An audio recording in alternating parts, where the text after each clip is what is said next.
ನಮಸ್ಕಾರ ವೀಕ್ಷಕರೇ, ನಾಲತ್ತವಾಡ ಶ್ರೀ ಶರಣವೀರೇಶ್ವರ ಯೂಟ್ಯೂಬ್ ಚಾನಲ್ಗೆ ಸ್ವಾಗತ. ನಾನು ಕಾಶಿನಾಥ್. ಕೇಸಾಪುರ ಹಾಗೂ ಆಲೂರು ಗ್ರಾಮವನ್ನು ಸರಾಯಿ ಮುಕ್ತ ಗ್ರಾಮವನ್ನಾಗಿ ಮಾಡಲು ಪಣತೊಟ್ಟ ಸರಾಯಿ ಮಾರಾಟಗಾರರ ವಿರುದ್ಧ ಧಿಕ್ಕಾರ ಕೂಗಿ ಪ್ರತಿಭಟಿಸಿದ ಮಹಿಳೆಯರು. ಹೌದು, ನಾಲತ್ತವಾಡ ಸಮೀಪದ ಕೇಸಾಪುರ ಆಲೂರು ಗ್ರಾಮದಲ್ಲಿ ರಾಜಾರೋಷವಾಗಿ ಡಬ್ಬಾ ಅಂಗಡಿಗಳಲ್ಲಿ ಸರಾಯಿ ಮಾಡುತ್ತಿರುವ ಹಿನ್ನೆಲೆಯಲ್ಲಿ ಸರಾಯಿ ಮುಕ್ತ ಗ್ರಾಮವನ್ನಾಗಿ ಮಾಡಲು ಪಣತೊಟ್ಟ ಗ್ರಾಮಸ್ಥರು ಹಾಗೂ ಮಹಿಳೆಯರು ಬೀದಿಗೆ ಇಳಿದ ಘಟನೆ ಸೋಮವಾರ ಮಧ್ಯಾಹ್ನ ನಡೆದಿದೆ. ಕೇಸಾಪುರ ಆಲೂರು ಗ್ರಾಮದಲ್ಲಿ ಸರಾಯಿ ಚಟಕ್ಕೆ ಮಹಿಳೆಯರು ಸಾಕಷ್ಟು ಸಂಕಷ್ಟ ಅನುಭವಿಸುತ್ತಿದ್ದಾರೆ. ಆ ನಿಟ್ಟಿನಲ್ಲಿ ಗ್ರಾಮಸ್ಥರೆಲ್ಲರೂ ಸೇರಿ ಸೋಮವಾರ ಸರಾಯಿ ಮಾರಾಟ ಮಾಡುವ ಅಂಗಡಿಗಳ ಮುಂದೆ ಸರಾಯಿ ಮಾರಾಟಗಾರರಿಗೆ ಧಿಕ್ಕಾರ ಕೂಗಿ ಇನ್ನು ಮುಂದೆ ಸರಾಯಿ ಮಾರಾಟ ಮಾಡಿದರೆ ಕಾನೂನು ಕ್ರಮ ಜರುಗಿಸುವವರೆಗೆ ನಮ್ಮ ಹೋರಾಟ ನಿಲ್ಲುವುದಿಲ್ಲ ಎಂದು ಎಚ್ಚರಿಸಿದ್ದಾರೆ. ಅದೇ ರೀತಿ ಕೇಸಾಪುರ ಗ್ರಾಮದಲ್ಲಿ ಕೂಡ ಎಲ್ಲರೂ ಸರಾಯಿ ವಿರುದ್ಧ ಧಿಕ್ಕಾರ ಕೂಗಿದರು. ಇಷ್ಟೆಲ್ಲ ರಾಜಾರೋಷವಾಗಿ ಸರಾಯಿ ಮಾರಾಟ ದಂಧೆ ನಡೆಯುತ್ತಿದ್ದರೂ ಅಬಕಾರಿ ಅಧಿಕಾರಿಗಳು ಮೌನವಾಗಿರುವುದು ಸಾರ್ವಜನಿಕರಿಗೆ ಸಂಶಯಕ್ಕೆ ಎಡೆಮಾಡಿಕೊಟ್ಟಿದೆ. ಡಬ್ಬಾ ಅಂಗಡಿಗಳಲ್ಲಿ ಸರಾಯಿ ನಿಯಂತ್ರಣ ಮಾಡಬೇಕಾದ ಅಧಿಕಾರಿಗಳೇ ಕಚೇರಿಯಲ್ಲಿ ಕುಂತು ಕಾಲಹರಣ ಮಾಡಿದ್ದಾರೆ. ಸರಾಯಿ ಮುಕ್ತ ಗ್ರಾಮ ಆಗುವುದಾದರೂ ಹೇಗೆ ಎಂದು ಮಹಿಳೆಯರು ಪ್ರಶ್ನಿಸಿದರು.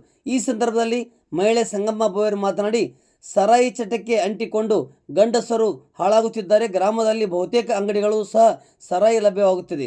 ನಿಯಂತ್ರಿಸಬೇಕಾದ ಅಧಿಕಾರಿಗಳನ್ನು ಇನ್ನೂವರೆಗೂ ನಾವು ನೋಡಿಲ್ಲ. ಅವ್ಯವಸ್ಥೆ ಹೀಗೆ ಮುಂದುವರಿದರೆ ಬಹಳಷ್ಟು ಕುಟುಂಬಗಳು ಬೀದಿಗೆ ಬರಬೇಕಾಗುತ್ತದೆ. ಸರಾಯಿ ಚಟಕ್ಕಾಗಿ ಸಾಲ ಮಾಡುವುದು, ಮಹಿಳೆಯರ ಮೇಲೆ ದೌರ್ಜನ್ಯ ಮಾಡುವುದು ಘಟನೆ ಹೆಚ್ಚಾಗಿದೆ. ಆ ನಿಟ್ಟಿನಲ್ಲಿ ನಾವೆಲ್ಲ ಮಹಿಳೆಯರು ಸೇರಿ ಆಲೂರು ಮತ್ತು ಕೇಸಾಪುರ ಗ್ರಾಮವನ್ನು ಸರಾಯಿ ಮುಕ್ತ ಗ್ರಾಮವನ್ನಾಗಿ ಮಾಡಲು ಸಂಕಲ್ಪ ಮಾಡಿದ್ದೇವೆ. ಇದಕ್ಕೆ ಅಧಿಕಾರಿಗಳು ಸಹ ಸಾಥ್ ನೀಡಬೇಕು ಎಂದರು.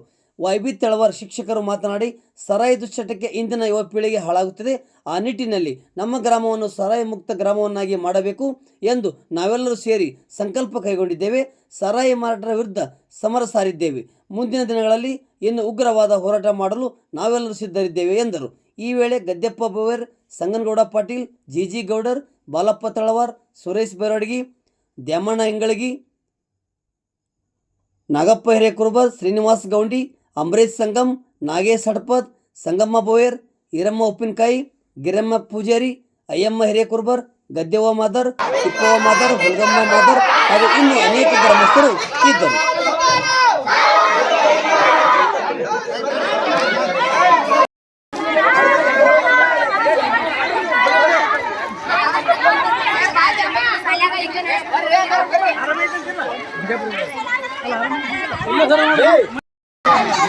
ಧಿಕ್ಕಾರ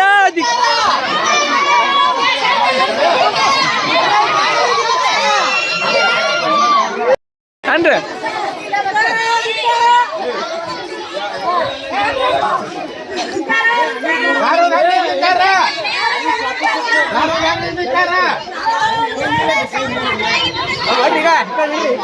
ನೀನು ನಿಂದ್ರು ಅಂದ್ರೆ